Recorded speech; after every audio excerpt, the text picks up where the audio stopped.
the lower, but they say, no, let's say stay with 6th grade. So we can predict with the new Iowa test if children are on track for making progress towards college.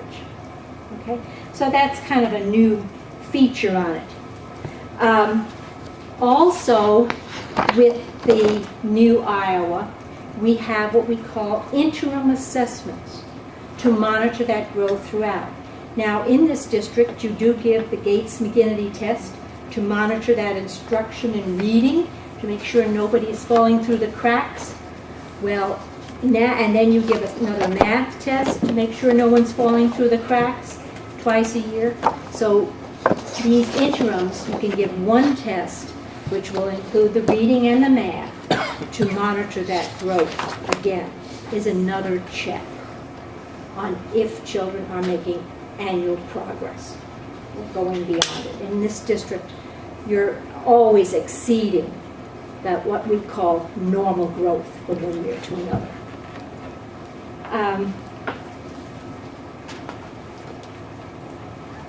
Let me think of maybe let me ask you if you have questions or anything you want me to direct my attention to.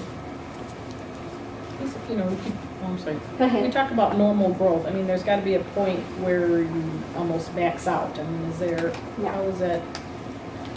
On a test like the Iowa test, it is not a mastery test. It's designed to stretch students to see how far they can go. To be average, to make 10 months growth for 10 months instruction, you only have to get about half the items right to be average. The other items on that test is designed to stretch students as far as we can stretch them. If I have a child who's scoring at the 90th percentile, and this is a very high socioeconomic area, I believe, right? Because your scores certainly indicate that you're from a high socioeconomic area. They're very high. So you have here a child who's at the 90th percentile. Well, if I make normal growth for my achievement level at 90th percentile, I have to grow 12 to 15 months for 10 months instruction. So I have to really stretch to stay at that same point there. And in many of your places here, you are going beyond that. Someone works with you, I believe, Dr. Wick. He has done an incredible job of doing what we call a distractor analysis. And one of the things that he has done better than many companies have done is to find out what is the error in a child's thinking. Why did they select that answer? And let's go in and look deeper to find out how we can correct his error in thinking. And what do you think that does? That improves achievement. It's phenomenal what he has done with that type of distractor analysis. Then you have the other test called the cognitive abilities test. Years ago, what did people say that test was? IQ test. It is not. Because you can change a child's ability for learning. And it's really measuring that ability for that child to think out of the box. Verbal ability is the best predictor of what? Academic success. We measure the verbal ability. Then we measure their ability quantitatively. How do they think with numbers? How can they solve those level 4 kinds of problems? Can they see relationships? Can they extend things? Can they contrast? Can they compare? And then the nonverbal is probably one of the better predictors of how fast a child can assimilate information and how fast they can learn. Do they see relationships, etc.? And those are the types of things that we incorporate into our instruction to help children become better learners. Some are stronger verbal learners, some are stronger nonverbal learners. But can we work with students to help them to become better learners? And this is what we do with the cognitive abilities test. It is one of the perhaps most recognized, respected measure of this kind of ability for learning in the country. It's most widely used. Kathy, could you inform the board a little more about the value of these interim tests and the advantage of that over the Gates that we currently use? Okay. Well, it's tied to the Iowa as the growth scale. And there are 3 forms of that test. So it can be given fall, mid-year, and spring, so they're not seeing the same items. And that is tied very closely to the Iowa scale. So early on, we can look at, if you use the Iowa test in the fall of the year or spring of the year, we can look at that as a screening instrument. And then the interims fit the little niche. There are 35 to 45 items per test, and it keys in on a specific skill. It is the same level of difficulty whether you take the test in the fall or in the spring. Okay, they don't go by any pacing guide, but rather it is measuring the same skills that are in the Iowa test. And the Iowa test has been built and aligned also to the Common Core standards. Built and aligned are two different things. So we built the new test to the Common Core standards and also incorporated some of the 21st century learning skills, which the Common Core has not really totally addressed yet.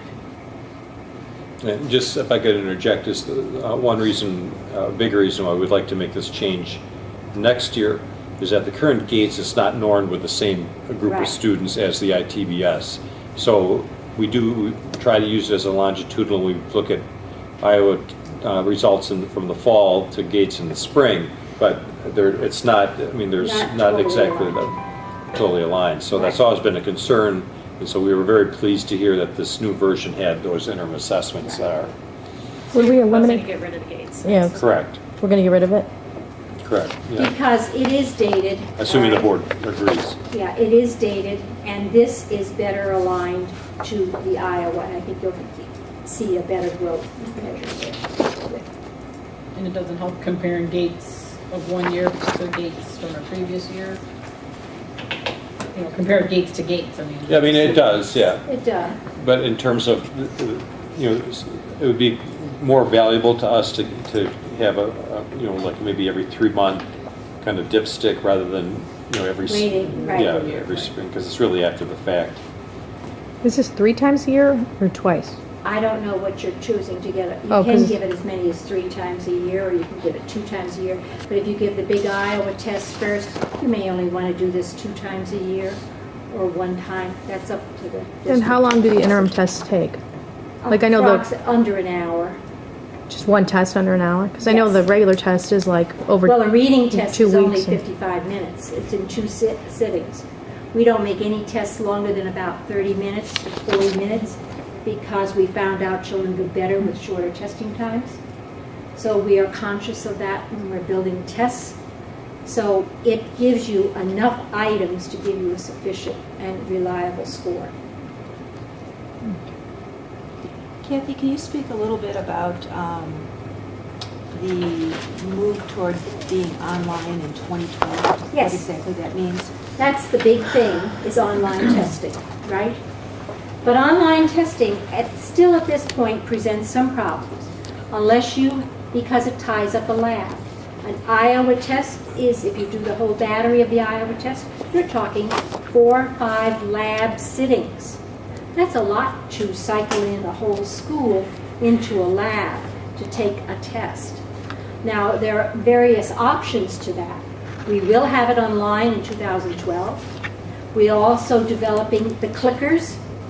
We're piloting the clickers this fall with Naperville, where and ACT, they just came out of a pilot with ACT on the clickers. Each student has a clicker. They see the test booklet in front of them, and they click their answer. It's immediately stored, and you don't have a problem if the web goes down or something. They don't lose it because it's stored in their clicker until they're ready to submit the test. And it's a little easier for scheduling kids instead of into a lab. They can take it in their classroom. So that's something. And also, scanning. We can use plain paper scanning instead of those bubble sheets with the timing tracks and everything on it. You can use a plain paper answer sheet, 8.5, 11 paper, and take them on that bubble sheet and scan it in locally, and your results would be back within 24 hours. So there's lots of new things happening with technology. Now, some places have iPads for everybody. That's expensive, okay? But that is all coming because technology is changing so quickly, and we're having so much of the content